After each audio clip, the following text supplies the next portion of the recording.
De quoi je me mêle sur rmc.fr et 01net TV. François Sorel. Comme chaque vendredi, votre rendez-vous dédié aux nouvelles technologies, c'est De quoi je me mêle, à la fois en audio sur rmc.fr et en vidéo sur 01nettv.com. Merci d'être là et bon week-end à vous toutes et à vous tous.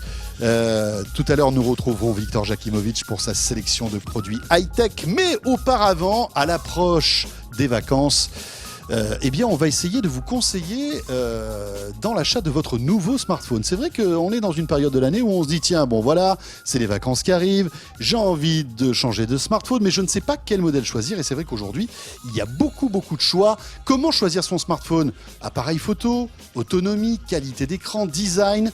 On va voir ça avec The Specialist of The Specialist. On a choisi le meilleur et il est là. C'est Bruno Cormier. Salut Bruno. C'est moi-même. Bonjour François. Bruno Cormier du labo 01net qui teste à longueur de journée tout au long de l'année les smartphones. D'ailleurs, on l'appelle Monsieur Smartphone ici. Bruno, c'est vrai, on a peut-être en ce moment envie de s'offrir un nouveau smartphone. Si on se faisait une petite sélection des smartphones de l'été, ceux qui sont complètement indispensables. Allons-y, j'ai réponse à tout, il n'y a aucun problème. Eh bien, je sais, c'est ça. Alors, évidemment, on va parler de l'iPhone tout à l'heure, mais en fin de comparatif, parce que bon, c'est un smartphone qui est sorti déjà il y a pas mal de temps. Oui, voilà.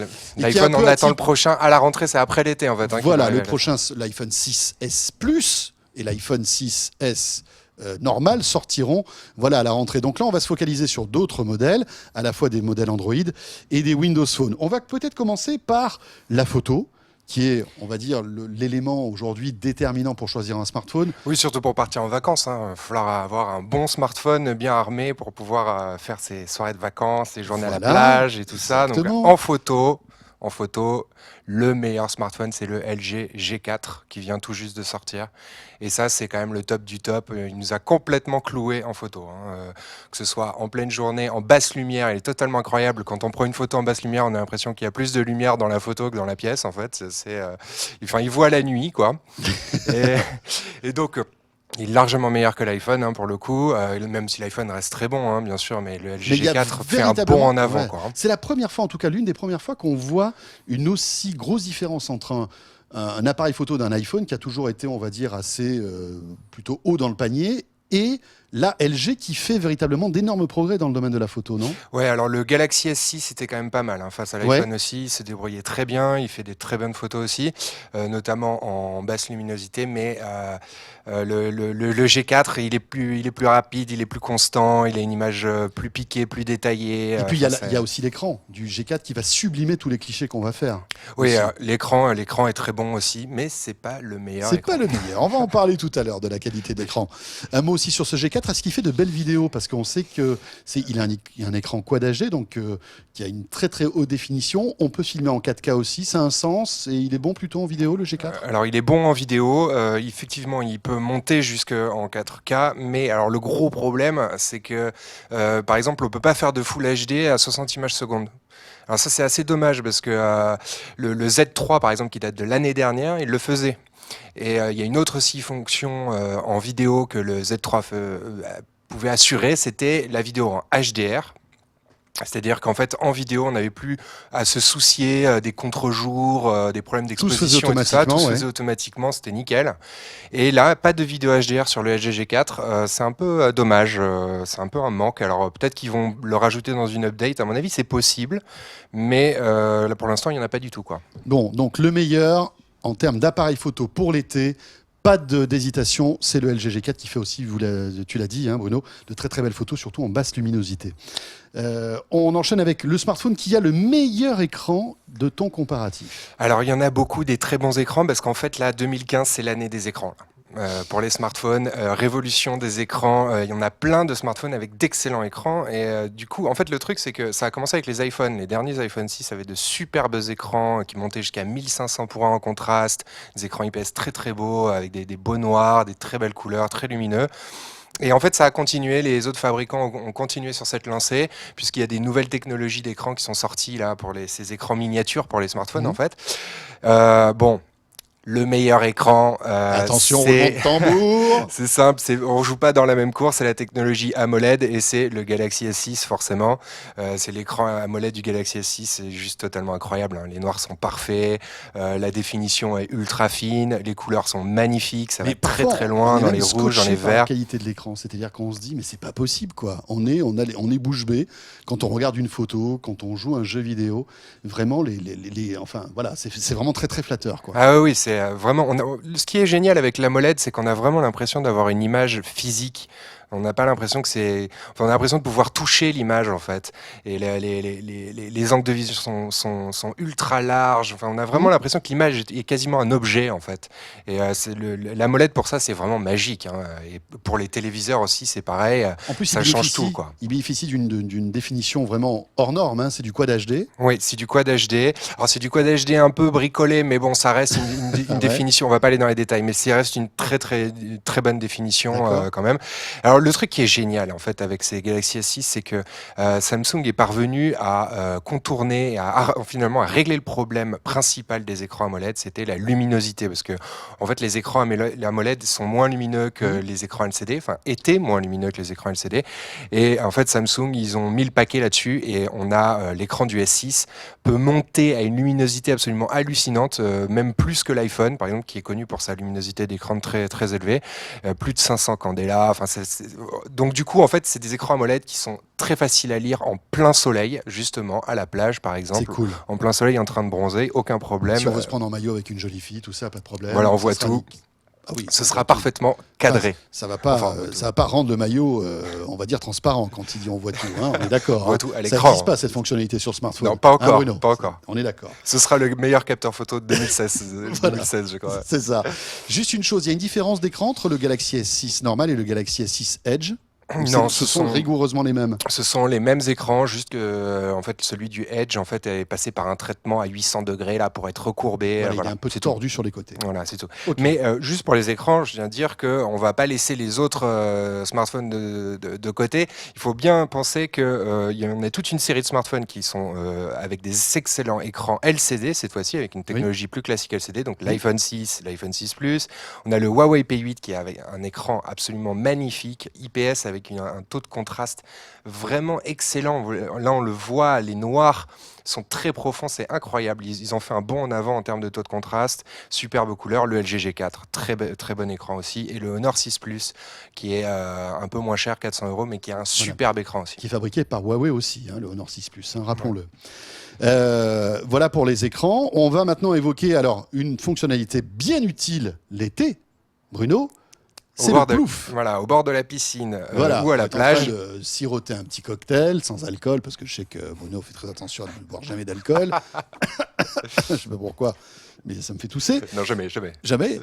Et donc là, patatras, un petit geste un peu déplacé, trop rapide, paf, le smartphone tombe dans la piscine. Ouais, et même on peut aller plus loin parce que moi je l'ai fait en fait en voyage au bord d'une piscine avec un Z3 et c'est extrêmement agréable puisque dès qu'on sort de la piscine, on peut sans se sécher, sans se soucier de son smartphone, prendre son smartphone, l'utiliser avec les mains mouillées, sans aucun problème, voilà. même sans l'utiliser dire, dans la il piscine. y a peut-être de l'eau qui va rentrer, et ça va le casser. Et donc alors ces smartphones étanches, c'est surtout Sony qui les fait et qui est resté sur l'étanchéité parce qu'on avait vu que Samsung avait testé l'étanchéité avec le Galaxy S5 et il a abandonné avec le Galaxy S6. Pour des problèmes de design, on va dire. Hein. Je pense que c'était ça. Hein, oui, des problèmes de design, sauf que le design des appareils de Sony qui sont étanches aussi n'est pas en reste. Hein, voilà, ils sont plutôt réussis, c'est vrai. Donc aujourd'hui, il n'y a que Sony qui fait des appareils étanches ? Alors il n'y a pas que Sony, mais en termes d'appareils très classe, très design, oui, il n'y a que Sony qui parvient en fait à allier étanchéité et design esthétique. Alors il faut savoir qu'il y a pas mal de vidéos qui tournent sur le web, notamment sur l'étanchéité du Galaxy S6 qui a été plongé délibérément. Vous savez qu'il y a des abrutis sur YouTube qui font n'importe quoi. Ils essayent tout, Ils essayent tout, et donc ils plongent des téléphones pour voir ce qui se passe. Et le Galaxy S6 aurait tenu 25 minutes sous l'eau avant de rendre l'âme, donc c'est quand même pas mal. C'est-à-dire que si on le fait tomber accidentellement, voilà, on peut se dire qu'avec un peu de chance, il n'est pas complètement cuit, quoi. Oui, voilà. Et puis, bon, alors ça, en fait, c'est des traitements, ce qu'on appelle des traitements qui repoussent l'eau, en fait. Hydrophobe, Ouais, non, je crois que hydrophobes, voilà, c'est ça. des traitements qui vont repousser l'eau à petite échelle. Effectivement, ça permet au smartphone de résister un peu mieux qu'avant. Mais bon, dans la vraie étanchéité, on va citer les Z3 et Z3 Compact de 2014. Ils ont déjà 1 an, mais c'est encore, ils font Ça a encore été partie des l'un meilleurs de tes coups smartphones. de cœur. Voilà, oui, c'est toujours tes coups de cœur, en fait, Bien sûr. ces deux Z3 de Bien Sony. Hein. Alors, ils sont excellents en autonomie, ils ont un très bon écran, ils sont étanches. Alors, moi, j'ai tout essayé. Hein. Étanchéité, j'ai photographié sous la mer, dans la piscine. Dans un volcan, tout ça. J'ai tout essayé, ça marche très bien, c'est super. C'est vraiment super. Je vous conseille d'ailleurs d'essayer la vidéo d'ailleurs en Full HD 60 images secondes sous l'eau. C'est Ça marche bien complètement incroyable. D'accord. Ah oui, c'est magnifique, c'est ultra fluide, on a l'impression d'être dans un documentaire, quoi. Parfait. Donc ça marche très bien avec Sony. Et si vous voulez payer un peu moins cher, il y a le M4 Aqua, qui est en fait le clone du Xperia Z3, mais en plastique, mais étanche quand même. Et qui est très bon en photo, très bon en autonomie, Qui bon est écran, agréable aussi.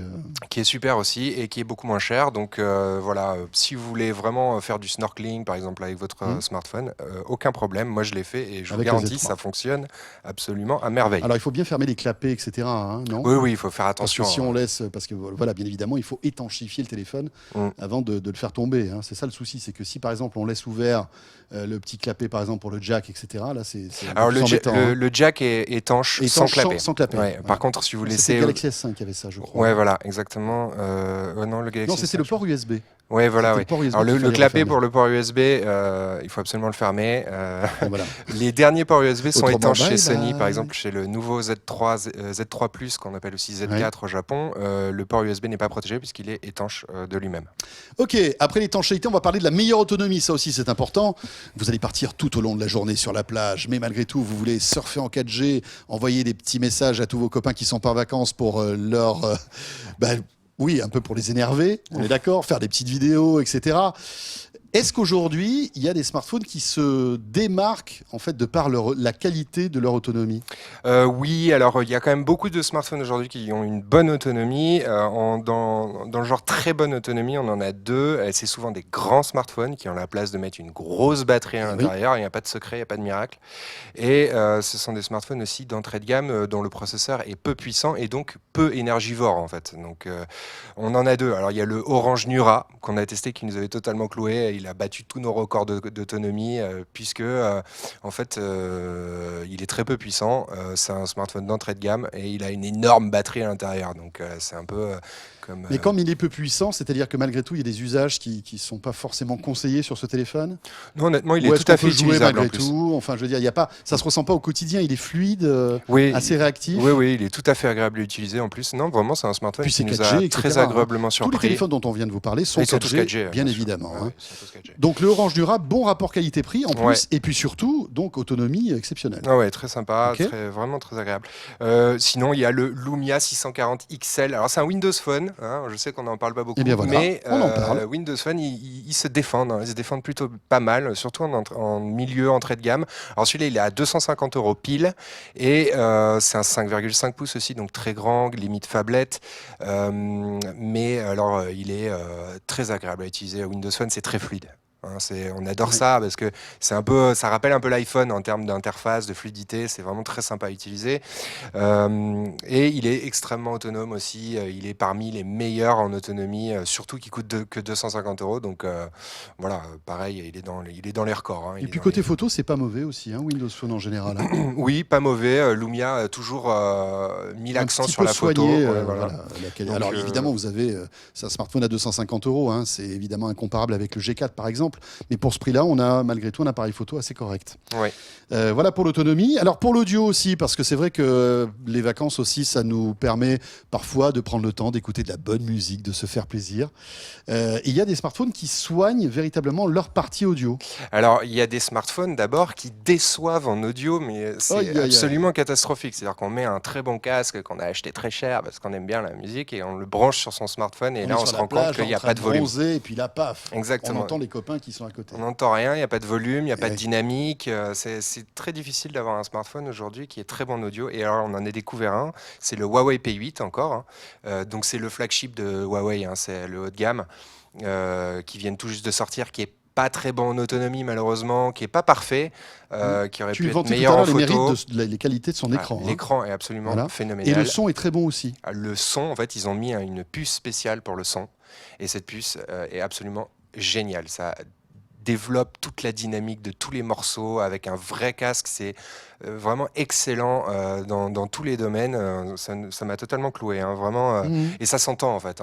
Entre un smartphone médiocre et un smartphone excellent en audio, on entend la différence quand même. Voilà, donc la palme de l'audio revient au Huawei P8. Au niveau design aussi, parce que c'est vrai que l'été, on peut se dire, tiens, ben voilà, je vais un peu frimer avec mon joli smartphone. Alors c'est vrai que la plupart des smartphones aujourd'hui sont jolis, parce que c'est une préoccupation constante des constructeurs.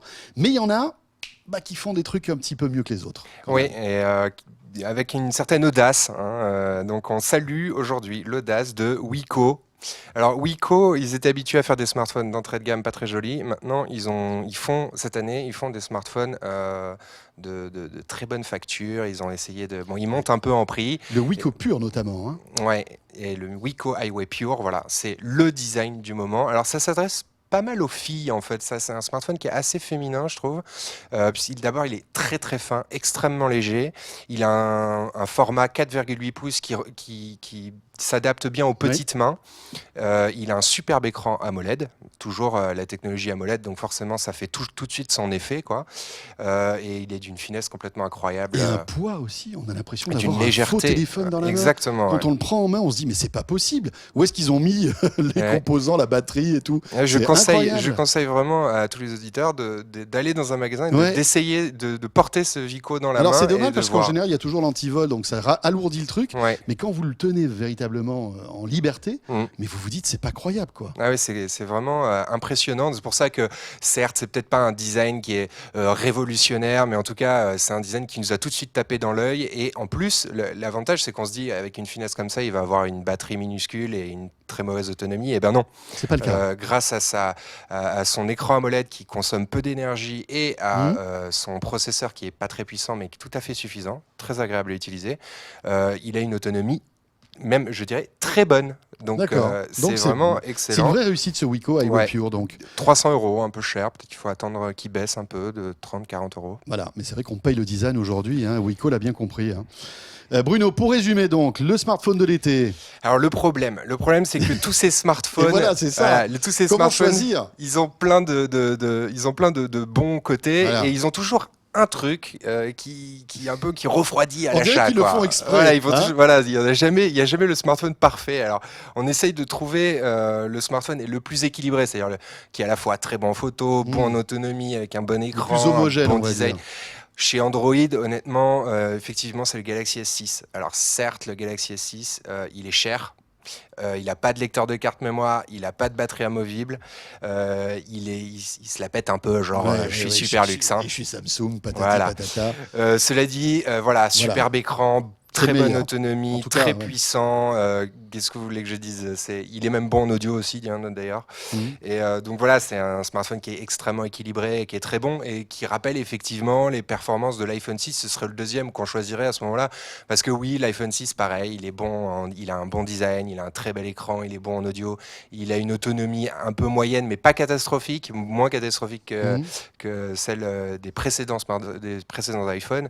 Et il est très équilibré aussi. Il est toujours dans la course en tout cas. Donc voilà, pour ceux qui préfèrent iOS, Apple, bien sûr que l'iPhone 6 reste dans la compétition. Un excellent choix avec l'iPhone 6 Plus si on veut un téléphone un petit peu plus grand qui est encore meilleur en autonomie. En photo. Et en photo, en plus avec son stabilisateur optique, évidemment pour l'iPhone 6 Plus. Bruno, merci pour ces précisions. De rien. Franchement, là, vous pouvez partir en vacances, les amis, tranquille. Vous savez choisir. Maintenant, vous savez comment choisir votre smartphone de l'été. En tout cas, si vous avez la chance de pouvoir le choisir. Merci beaucoup, Bruno. De rien, et vous pouvez retrouver toutes ces infos sur zeronet.com, sur la partie, on va dire, comparatif des smartphones du site de zeronet.com. Vous restez avec nous. La suite de quoi je me mêle dans un instant, et ce sera avec Victor Jakimovic et ses coups de cœur. À tout de suite. De quoi je me mêle sur rmc.fr et 01net TV.